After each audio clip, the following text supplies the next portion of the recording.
and Dave are on the lam, not a scam. Grab your cam, could be in a traffic jam or maybe in Siam. Bill and Dave are hiding out, what's their route? Won't give out, searching Brussels for a sprout. They rarely mill a boat.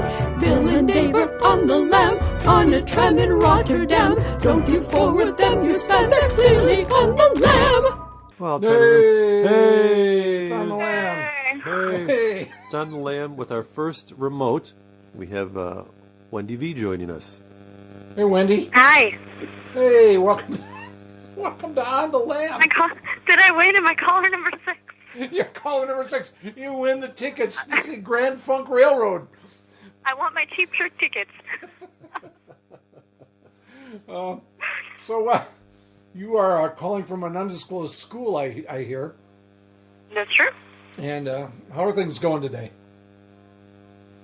I'm still vertical, so it's a good day. Well, maybe David told you we've had a little bit of sleep deprivation going on, but for good reasons.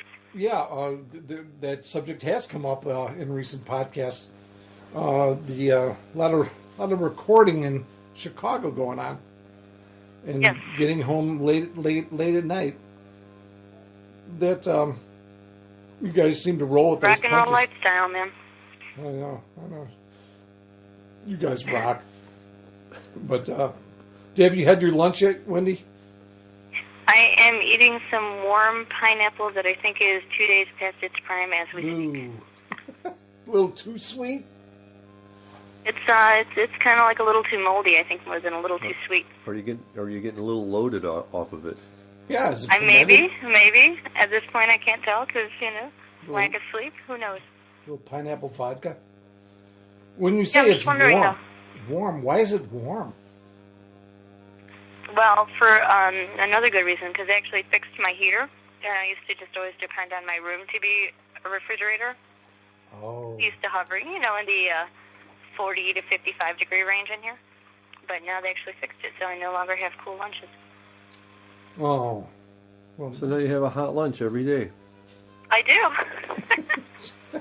Whether or not it's productive or intentional. So, and I'm wondering if I'm going to be here tomorrow, or if at this time tomorrow I will still be sleeping. Oh, that's right. That's right. A massive snowstorm coming. Hurricane Hazel, or what is this one? Snow shower, Maury. What do you say? Because we were talking earlier about how they name all these storms, and I think it's ridiculous. Oh, yeah. So I want to get back to this pineapple, Wendy. Why is it moldy? I mean, is this something you brought just today, or has it been sitting in your room for a couple months? She found it. Oh, no. I bought it today, but, we're on a budget now. No, just kidding. No, I'm just thinking, it's starting to look a little off, but I'm not complaining, A few probiotics in there will be good. It's not going to stop her from eating it. Pineapple, man. You don't give up pineapple in February. There are special enzymes in pineapple that are found nowhere else in nature. And, you could actually start developing some kind of extrasensory, power because you're eating this old God, pineapple. I hope not any more than she already has.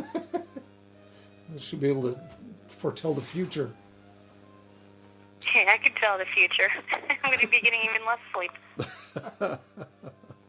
You'd be able to fold into other universes. We're having a lot of fun. And I'm sorry if you asked a question completely unrelated, because now it's a little bit hard to hear. But oh, okay. No question. Should we let you go? I should probably let to hear that. What does that mean? You're being invaded, or it's time for the next class? Invaded? No, it means something to somebody, I'm sure, but I nevertheless will release you guys so that I don't torture the listeners anymore, but have a wonderful podcast session. Hello on the Lam, and I will be joining the Mars alien community in several hours hence. Okay. All right. Bye, Wendy. Bye. Well, I love you, V. Oh, she hung up on me. Oh. Well, we have that recorded for all posterity. She was probably just, trying to observe. She was trying to, radio protocol. Yes, it's like, well, is that how they do it in radio? Just hold the phone up to the microphone? I think that is. It's from the control booth. Well, that was fun. It was fun. It was a little connection to the outside world. But it's odd how all the dynamics immediately changed. Yeah. Of everything. Yeah. Yeah. The different. Well, there's a different chemistry. There's a different dynamic. That's what it is. One of my favorite moments in. Oh, thanks, Dave. My favorite moments in all of the history of our podcast was when you and I arrived late one time, and Wendy and Marge had taken over. That was their first appearance on the podcast. Was it really? Yeah. Wow. Trial by fire. Yeah, I know. And they held down the first 5 minutes of the podcast by themselves. Wow. And it's episode 7. That early on, we were with the Yes. gimmicks. And the reason I remember this is because it's the very first time we premiered our new version of the theme song that you had recorded with Marge in the one-room studio. I don't know if you remember this. I might. And I'm hesitant to bring it up because I don't know exactly where it is. Okay. But we did another version of that. Right. With all of us singing. That's right. So you should throw that in if you find it. Yeah. It is not. Yeah. Would it have been on the one you sold on eBay? So some guy in Topeka is not listening to this. Not listening to it. Hey, I like this different version of this. Broccoli spam. What? You said you saved everything on the hard drive. You think you did anyway? Yeah. Well, you probably have an idea where it would be, right? Well, it's somewhat. How rough of an idea, or is it very rough? It's on one of 3 hard drives, or it should be. So it would take some looking to find it. They're 1 terabyte. 1 terabyte. Say that 3 times really fast. 1 terabyte. 1 terabyte. No, I don't want to. Yeah, 2 times is all I got of it. 2's the limit. So it's somewhere. It's somewhere. Well, if you ever come across it, I would say don't spend any anxiety looking for it at all. But it would be kind of fun to have it surprise the listener. Do you know what surprised me? I'm sure we mentioned to everybody that Jimmy Pardo uses one of my songs for his theme song for his podcast. He has, an obviously large, loyal following. So much This is the Never Not Funny podcast. So much so that one of the fans did a cover of my song. Really? And he did it all with his voice. Doing the guitar parts like going da da da da da da da da da da da da da da da da. Oh, really? Yeah. So have you heard this recently? Yeah, I think he sent it to me, and I can't remember what I did with it. Wow. It's probably on the hard drive with probably on the lamb. With the other.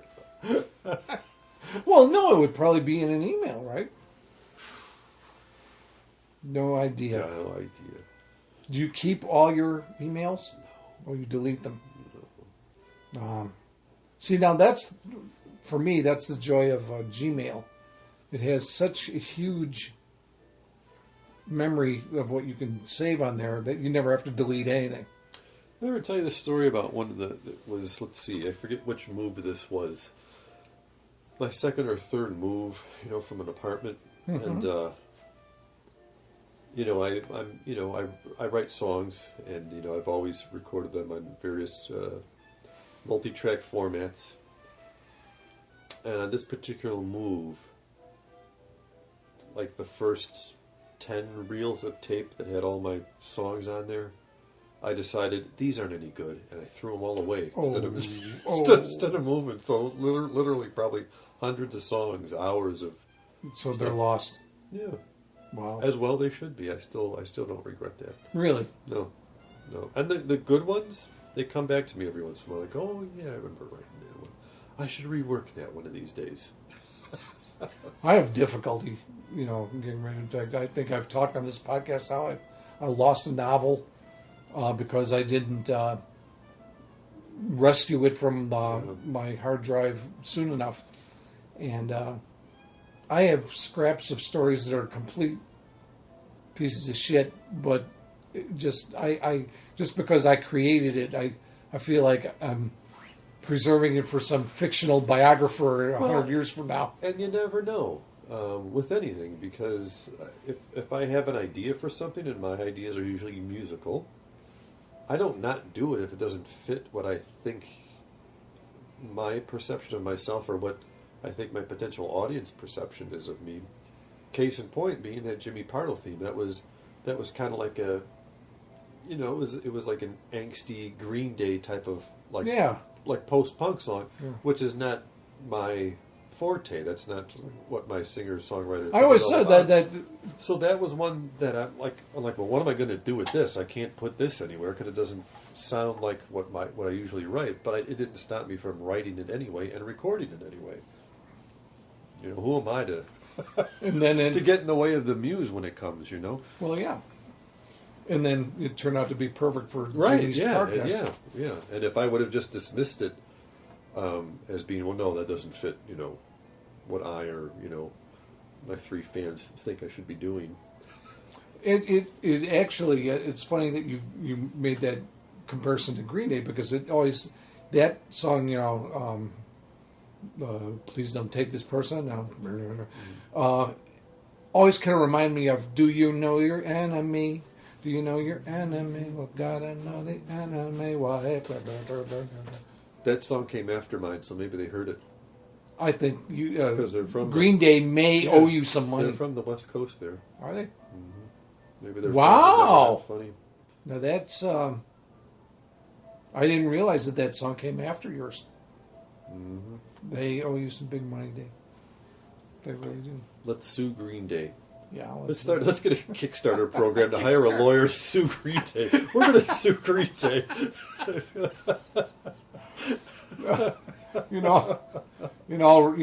In reality, that it doesn't.